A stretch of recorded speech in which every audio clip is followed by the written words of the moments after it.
তুলে গালাগালি দেওয়া হচ্ছে। কেষ্টর বচন শুনেছেন?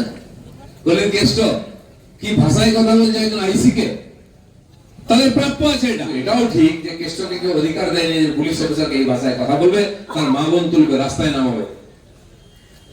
আর তাদের কালচারই এরকম আছে। তাদের দুর্নীতি নাড়িতে নাড়িতে রক্তে রক্তে। এমপি দুর্নীতির জন্য তার মেম্বারশিপ চলে গেছিল, মহামিত্রে সাসপেন্ড হয়ে গেছিল, আবার জিতে এসেছে। 1 বছর থাকতে সাসপেনশন হয়ে গেছিল, মেম্বারশিপ চলে গেছে। সেদিন একজন এমপি আবার কি উল্টো পাল্টা লিখেছে, বলেছে আমাদের প্রাক্তন মন্ত্রী পুরী যে স্ত্রী সম্বন্ধে সে কেস করেছিল।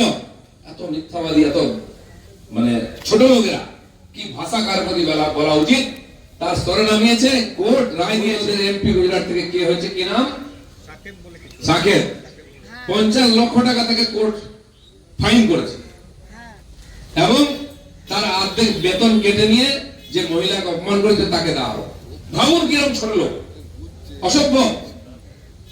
তাদের লজ্জাও নেই, যা পাচ্ছে মুখে যাকে ইচ্ছা বলেছে। আর বলবে না কারণ মুখ্যমন্ত্রী নিজে যে ভাষা প্রয়োগ করছে, যা ইচ্ছা করছে, কেন্দ্রীয় প্রকল্পের সব নাম পাল্টাচ্ছে।